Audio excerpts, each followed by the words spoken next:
नाग कहे नागुणी को सुनलो शिव महिमा।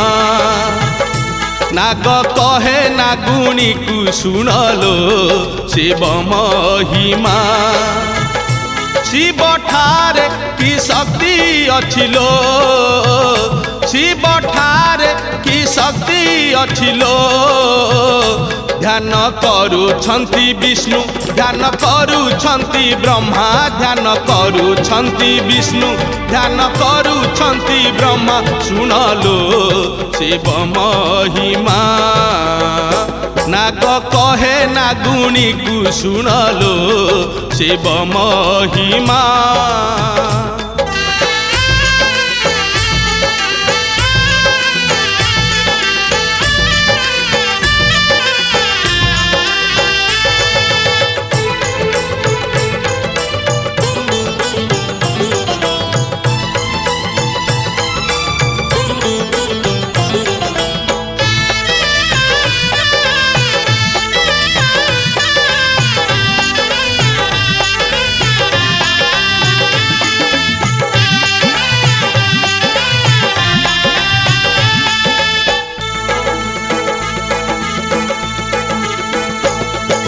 शिव रूपरे की माया अछि, जटारे आसी रहिले गंगा रहिले सरग शशि।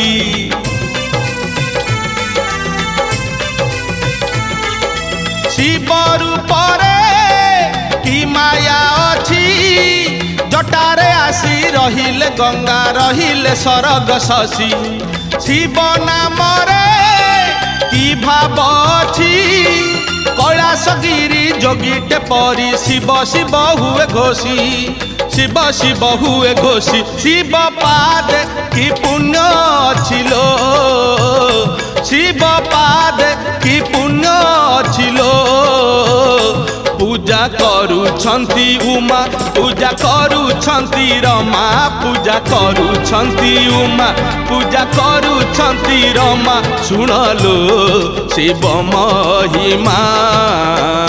नाग कहे नागुणी को सुनलो शिव महिमा।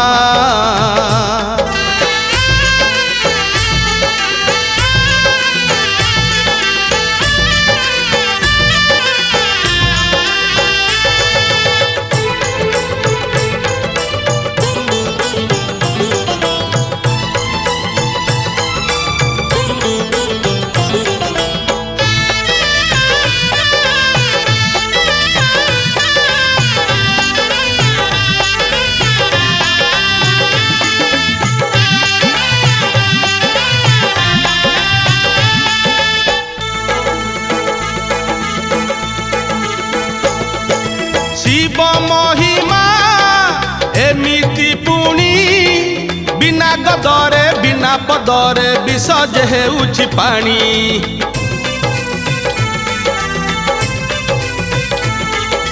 शिव महिमा एमिति पुणी, बिना गदरे बिना पदरे विसर्ज हेउछि पानी। शिव महिमा एमिति पुणी, बंध्या नारीर शून्य कोଳରେ खेलुछि कुमार मणि, खेलुछि कुमार मणि। भोलानाथ की दया बंतलो, भोलानाथ की दया बंतलो। पापी पाए सर्व क्षमा, जमदंड नाही जमा।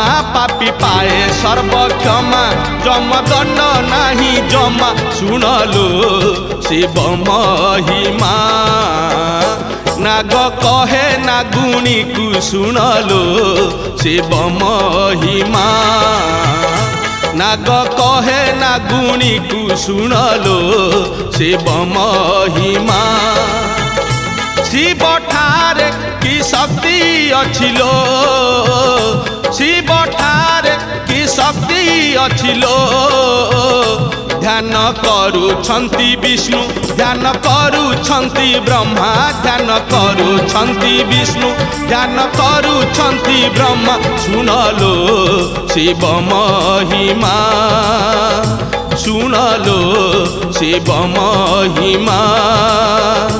শুনালো শিব মহিমা, শুনালো শিব মহিমা।